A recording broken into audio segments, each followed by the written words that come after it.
நெஞ்சில் குடியிருக்கும்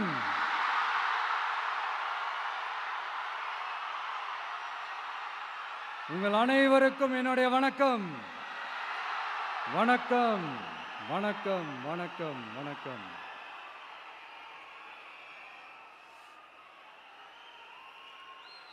மிக மிக மிக முக்கியமான ஒரு நேரத்தில் நாம் இருக்கிறோம். இப்படிப்பட்ட ஒரு ஆட்சியை, இப்படிப்பட்ட ஒரு தலைவரை வீட்டுக்கு அனுப்ப போற அந்த தேர்தலோட கடைசி பிரச்சாரம். ஆமா, பின்ன இப்படிப்பட்டவங்களை வீட்டுக்கு அனுப்பாம பின்ன நான் கோட்டைக்கு அனுப்புவாங்க? எத்தனை எத்தனை பொய்யான வாக்குறுதிகள், பொய்யா சொல்லி மக்களை ஏமாத்திக்கிட்டு அவரோட லைஃபை மட்டும் நல்லா உயர்த்திக்கிட்டாரு. ஆனால் மக்களோட லைஃபை அவர் எப்படி உயர்த்தினார் தெரியுமா? வீட்டு வரியை உயர்த்திட்டாரு, தண்ணி வரியை உயர்த்திட்டாரு, தொழில் வரியை உயர்த்திட்டாரு, விலைவாசியை உயர்த்திட்டாரு, குப்பைக்கு கூட வரி போட்டாரு. இப்படி மக்களோட கஷ்டங்களை மட்டுமே அவர் உயர்த்தி வச்சிருக்கிறார். இன்னும் ஒரு படி மேலே போய், இன்னும் பல படி மேலே போய், தமிழ்நாட்டில் இது வரைக்கும் எந்த கவர்மெண்ட்டுமே வாங்காத அளவுக்கு கடன், அவ்வளவு கடனை வாங்கி வச்சுக்கிட்டு அந்த கடன் சுமையும் உயர்த்தி வச்சிருக்கிறார். எவ்வளோ? 5-6 லட்சம் கோடி. இத்தனை லட்சம் கோடியை வாங்கிக்கிட்டு எத்தனை பிரச்சனைகளை சால்வ் பண்ணியிருக்கலாம். அட்லீஸ்ட் நம்ம இளைஞர்களோட அந்த கல்வி கடன் அதை ரத்து செஞ்சிருக்கலாம். சரி, இப்போ நம்ம விக்கிரவாண்டி மாநாட்டுக்கு போவோம். அந்த மாநாட்டில் நான் என்ன சொன்னேன்? நம்மளுடைய அரசியல் எதிரி யாரு? திமுக. நம்மளுடைய கொள்கை எதிரி யாரு? பாஜக. அன்னையிலேருந்து இன்னி வரைக்கும் அந்த ஸ்டாண்டில் ஏதாவது மாறணுமா? இல்லையே. இந்து முஸ்லீம் கிறிஸ்தவர்கள் எல்லாம் அவங்கவுங்க வழிபாட்டு முறையிலையும் வாழ்க்கை முறையிலையும் மட்டும்தான். ஆனால் தமிழ்நாடுன்னு வந்துட்டா, ஒற்றுமையை காட்டணும்னு வந்துட்டா, நம்ம கிட்ட யாரும் வாலாட்டவே முடியாது, நம்மளோட நல்லிணக்கத்தை யாரும் நாசம் பண்ணவே முடியாது. சொன்னமா இல்லையா? அன்னிலேருந்து இன்னி வரைக்கும் அந்த ஸ்டாண்டில் ஏதாவது மாறணுமா? ஒரு இன்ச்சு கூட மாறலையே. இந்த தேர்தலில் திமுக தோக்க போறது உறுதி.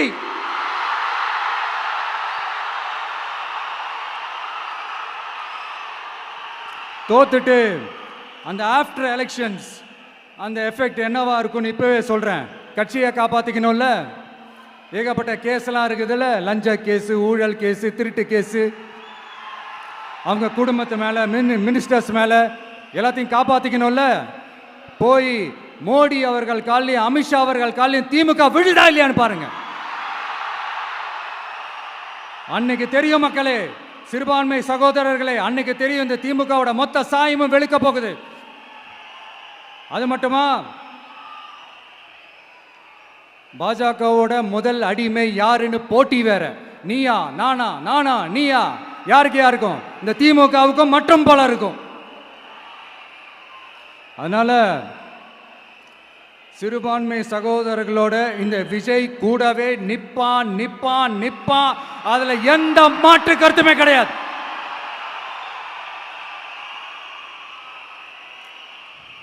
இப்ப ரீசெண்டா நிறைய காமெடியெல்லாம் நடக்குதுல்ல. ஸ்டாலின் சாரும் இந்த மற்றும் பலரும் ஒன்னா சேர்ந்துக்கிட்டு இந்த கருத்து கணிப்புன்ற பேர்ல நிறைய அந்த கடுப்புல விட்ட கணிப்பெல்லாம் விட்டுக்கிட்டு இருக்காங்க. அதில் திமுக 300 சீட்டு ஜெயிக்குமா, மற்றும் பலர் 700 சீட்டு ஜெயிக்குமா? யோ, எங்கேயா இருக்கு இத்தனை சீட்டு? குர்ட்டா மேட்டுக்கு சும்மா அடிச்சு விடுறது. ஒரு தில்ல முள்ளுக்கு ஒரு அளவே இல்லை. 40 வயசுக்குள்ள இருக்கிறவங்க மட்டும்தான் விஜய்க்கு ஓட்டு போடுவாங்களாம். 50 வயசுக்குள்ள இருக்கிறவங்க மட்டும்தான் இந்த விஜய்க்கு போனா போதுன்னு ஓட்டு போடுவாங்களாம். இந்த 40 வயசுக்குள்ள இருக்கிறாங்களா இந்த ஓட்டர்ஸ், அவங்களாம் ரொம்ப கம்மியா. ஆனால் இந்த 50லேருந்து 80 வயசு வரைக்கும் இருக்கிறாங்களே அந்த ஓட்டர்ஸ் ரொம்ப ஜாஸ்தியா. ஆனால் அவங்க யாரும் விஜய்க்கு ஓட்டு போட மாட்டாங்களாம். இப்படி பில்டப் மேலே பில்டப் ஓங்கி மண்டையில நறுக்குன்னு குத்துற மாதிரி நம்ம எலெக்ஷன் கமிஷன் ஒரு டீட்டெயில்டு ரிப்போர்ட் ஒன்று வெளியிட்டு இருக்கிறாங்க. அதில் 40 வயசுக்குள்ள இருக்கிற அந்த ஓட்டர்ஸ் 2,37,00,000 சொச்சமா. அதுல 50 வயசுக்குள்ள இருக்கிறவங்களையும் உள்ள சேர்த்துக்கிட்டீங்கன்னா 3,65,00,000 சொச்சமா. அந்த 3,65,00,000 சொச்சத்துல 50 வயசுக்குள்ள இருக்கிற நம்மளோட அக்கா தங்கச்சிங்க மட்டும் எவ்வளவு தெரியுமா? 1,77,00,000 சொச்சமா. எங்கடா போனீங்க கடுப்புல விட்ட கணிப்பாளர்களே? எங்க போனீங்க? சும்மா டர்னா டர்தான்.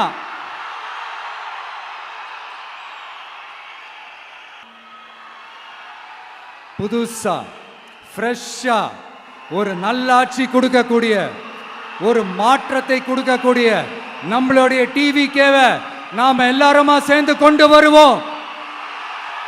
நாம எல்லாருமா சேர்ந்து கொண்டாடுவோம். இது ஒரு மாற்றத்திற்கான ஒரு தேர்தல். சும்மா மாத்தி மாத்தி ஓட்டு போட்டுக்கிறதுக்கு பேர் மாற்றம் கிடையாது. புதுசா ஃப்ரெஷ்ஷா ஒருத்தவங்களை கொண்டு வர்றதுக்கு பேர் தான் அந்த மாற்றம். இந்த போகி பண்டிகை அன்னைக்கு வீட்டில் இருக்கிற வீணா போனதையெல்லாம் தூக்கி வீசி எறிவோம் தெரியுமா? அந்த மாதிரி இந்த தேர்தலில் 75 வருஷ பவள விழா பாப்பாவையும் 55 வருஷ பல்லாங்குழி பாப்பாவையும் தூக்கி வீசி எறிவோமா? ஒரு நியூ கவர்னன்ஸ், ஒரு குட் கவர்னன்ஸ் ஒன்று கொண்டு வரலாமா? நீங்க இந்த திமுகவுக்கு ஓட்டு போடுறது, மற்றும் பலருக்கு ஓட்டு போடுறது, பாஜகவுக்கு ஓட்டு போடுறது, யாருக்கு ஓட்டு போட்டாலும் சுத்தி சுத்தி நீங்க பாஜகவுக்கு ஓட்டு போடுற மாதிரி தான். ஒட்டுமொத்த தமிழ்நாட்டு மக்களுக்கும் எதிரான ஓட்டு. நீங்க ஒன்று கவனிச்சிங்களா? ஒட்டுமொத்தமா எல்லாருமா சேர்ந்து ஒருத்தனை எதிர்க்கிறாங்க. அதுக்கு என்ன காரணம்? ஏன் அப்படி எதிர்க்கணும்? இப்போ அவங்கவுங்க ஒரு தனித்தனி கூட்டணியில் இருந்தாங்கன்னா அவங்களுக்கு ஆப்போசிட்டில் இருக்கிறவங்கள எதிர்ப்பாங்க.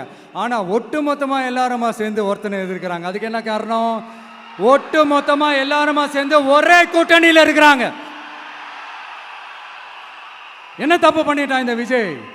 மக்களுக்காக அரசியலுக்கு வந்தது ஒரு தப்பா? நல்லாட்சி கொடுக்கணும்னு நினைச்சது தப்பா? ஊழலை செய்யக்கூடாதுன்னு நினைச்சது தப்பா? லஞ்சமே வாங்கக்கூடாதுன்னு நினைச்சது தப்பா? பெண்களுக்கு பாதுகாப்பு ஒழுங்கா இருக்கணும்னு நினைச்சது தப்பா? போதைப் பொருள் கலாச்சாரத்தை ஒழிக்கணும்னு நினைச்சது தப்பா? சட்டம் ஒழுங்கை சரி செய்யணும்னு நினைச்சது தப்பா? விவசாயிகள் நல்லா இருக்கணும், மீனவர்கள் நல்லா இருக்கணும், உழைக்கிற மக்கள் எல்லாரும் நல்லா இருக்கணும்னு நினைச்சது தப்பா? ஆனா மக்களே நல்லா இருப்போம், நல்லா இருப்போம், எல்லாரும் நல்லா இருப்போம். எப்படி நல்லா இருப்போம்? நல்லா இருப்போம், எல்லாரும் நல்லா இருப்போம்.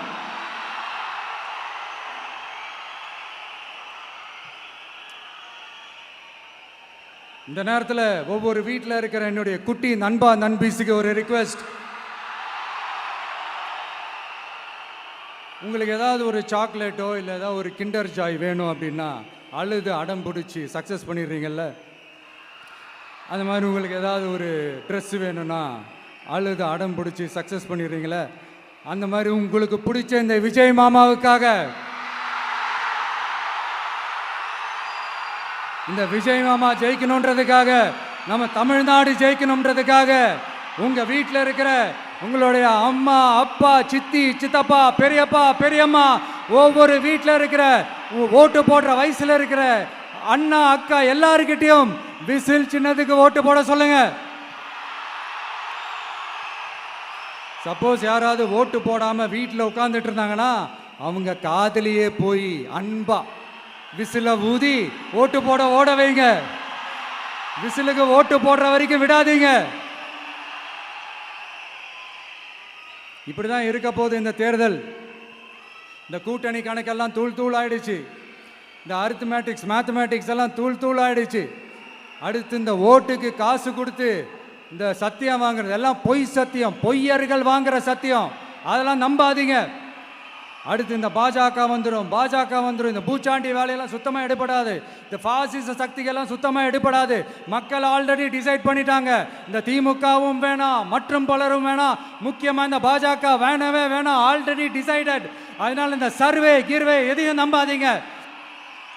மலையாய் உயர்ந்து நிற்கிற நம்ம மக்கள் மிகப்பெரிய விசில் அலையா இருக்க போற இந்த எலெக்ஷன், வாகை சூடும் வரலாறு திரும்ப போற இந்த எலெக்ஷன்,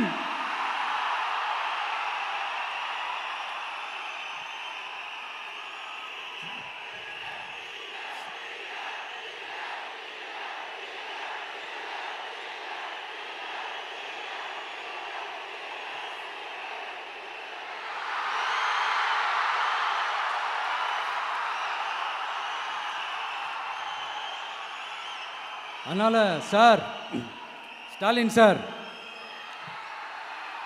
இந்த தேர்தலுக்கு அப்புறம் நீங்க தோத்ததுக்கு அப்புறம் எப்படிலாம் ஃபீல் பண்ண போறீங்கன்னு கொஞ்சம் சொல்லவா? ஏன்டா இந்த விஜய பாடா படுத்தணும், ஏன்டா இந்த விஜயை வேதனைப்படுத்தணும், ஏன்டா இந்த விஜய்க்கு எதிராக சதி செஞ்சோம், ஏன்டா இந்த விஜய்க்கு எதிராக சூழ்ச்சி செஞ்சோம் நினைச்சு நினைச்சு நினைச்சு ஃபீல் பண்ண போறீங்க. மக்களே உங்களை ஃபீல் பண்ண வைக்க போறாங்க. நான் என்ன கெடுதல் செஞ்சுட்டேன் உங்களுக்கு? நீங்க சாப்பிட்ற சாப்பாட்டில் ஏதாவது மண்ணைக்கிட்ட அள்ளி போட்டேனா? உங்களுடைய ஆட்சியினுடைய லட்சணத்தை, உங்களுடைய ஊழலை, நீங்களும் மந்திரிகளும் அடிக்கிற கொள்ளையை மக்களுக்கு எடுத்து சொன்னேன். இதை சொல்லாம வேற என்னத்தை சொல்லுவாங்க? இப்ப இந்த கரூர் விஷயத்துக்கு வரேன். கரூர்ல என்ன நடந்ததுன்னு அந்த கரூர் மக்களை கேட்டாலே புட்டு புட்டு புட்டு வைப்பாங்க. ஏன் மேல பழியை தூக்கி போடுறீங்க? என்னமோ நாங்கள் அரசியலே பண்ண மாட்டோம், இந்த விஷயத்துலலாம் நாங்கள் அரசியலே பண்ண மாட்டோம் வீடியோ போட்டுவிட்டு போய் சட்டசபையில் உட்காந்துக்கிட்டு ஏன் மேலே பழியை தூக்கி போடுறீங்க? லேட்டாக வந்துட்டாருன்னு போலீஸ் கொடுத்த டைம்ல நாங்க இருந்தேன். நாமக்கல்ல இருந்து கரூர் வர வழியில இருந்த மக்கள் எல்லாரையும் நான் என்ன அம்போன்னு விட்டுட்டு வர சொல்றீங்களா? நாமக்கல்ல இருந்து கரூருக்கு நான் எப்படி வந்தேன், எவ்வளவு நேரத்துல வந்தேன், உலகமே லைவ்ல பார்த்துக்கிட்டு இருந்தது. வாய் கூசாம ஏன் மேல பழி தூக்கி போடுறீங்க? ஒரு மனசாட்சின்றது வேணா? சரி, நீங்க தான் எதுவுமே பண்ணல சார். அப்புறம் ஏன் சார் 20 வருஷமா கரூர்ல மட்டுமே, கரூர் பகுதியில் மட்டுமே போட்டி போட்ட உங்களுடைய ஒரு அடிமைய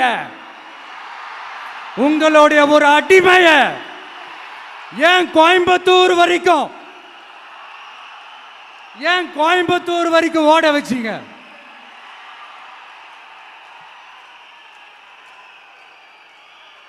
அதனால மக்களே,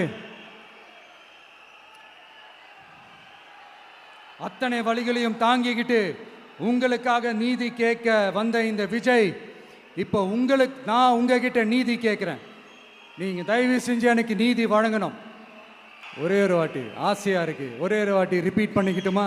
கடைசியா இந்த 4 முனை போட்டி, 40 முனை போட்டின்னு எத்தனை முனை போட்டின்னு எத்தனை உருட்டினாலும் இங்க 2 முனை போட்டி தான். ஒன்று இன்னொன்னு எஸ், ஒன்னு டிவிகே, இன்னொன்னு டிஎம்கே. மக்கள் விரோத ஆட்சி நடத்துற ஸ்டாலின் சார் வேணுமா? மக்களை நேசிக்கிறவங்க விஜய் வேணுமா? அவ்வளவுதான் இந்த எலெக்ஷனு. அதனால உங்க பிள்ளைக்கு, உங்க மகனுக்கு, உங்க அண்ணனுக்கு, உங்க தம்பிக்கு, உங்க விஜய்க்கு மே 4ஆம் தேதி அந்த ரிசல்ட் வர டே ரொம்ப ஸ்பெஷலான டே அப்படின்ட்டு ஸ்டாலின் சார் சொன்னாங்க. ஆமா ஆமா, ஸ்பெஷலான டே தான். அக்னி நட்சத்திரம் ஸ்டார்ட் ஆகிற டே, கத்திரி வெயில் ஸ்டார்ட் ஆகிற டே. அந்த கத்திரி வெயில் மண்டைய பொழக்கும், அது மக்களுக்கு ஆகவே ஆகாது. நம்பிக்கை உள்ள மக்கள் யாரும் நல்ல காரியங்கள் அந்த அக்னி நட்சத்திரம் டைம்ல செய்யவே மாட்டாங்க. சூரியன் பட்டா சன் ஸ்ட்ரோக் வரும். எப்படா இந்த சூரியன் மறையும், எப்படா இந்த சூரியன் ஒளியும்? குழந்தைங்கள்ல இருந்து பெரியவங்க வரைக்கும் அந்த சூரியனை வெறுத்து ஒதுக்குவாங்க. அதுதான் இண்டிகேஷன், அதுதான் இந்த ரிசல்ட்டுக்கான இண்டிகேஷன். ஓம் சக்தி பராசக்தி, திமுக ஒரு தீய சக்தி. அந்த தீய சக்தியை ஒட்டுமொத்த தமிழ்நாட்டு மக்களும் ஓட ஓட ஓட விரட்டி ஃபுல் ஸ்டாப் வைக்க போற நாள் மே 4.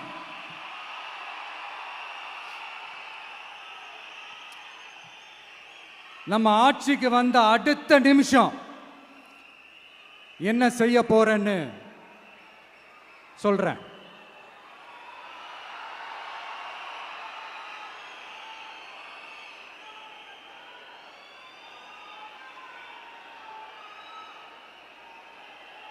நம்பர் 1, தமிழ்நாட்டில் இருக்கிற எல்லா குடும்பங்களுக்கும் உறுதுணையாக இருக்கத்தான் நாம் அரசியலுக்கே வந்தோம். அந்த எண்ணத்தோட வெளிப்பாடு தான் நம்மளோட ஒவ்வொரு குடும்பத்திற்குமான உத்தரவாதம். 200 யூனிட் கட்டணமில்லா மின்சாரம். நம்பர் 2, என்னோட பாட்டி, அம்மா, அக்கா, தங்கச்சிங்க எல்லாரும் தமிழ்நாட்டில் எல்லா இடத்துக்கும் அனைத்து அரசு பேருந்துகளிலும் கட்டணம் இல்லாமலே போகலாம். நம்பர் 3, சட்டம் ஒழுங்க சரியா ரொம்ப ஸ்ட்ரிக்டா நிலைநாட்டியே தீருவோம். அதோட வெளிப்பாடா பெண்கள் பாதுகாப்புக்கான மிக கடுமையான சிறப்பு சட்டம் கொண்டு வரப்படும்.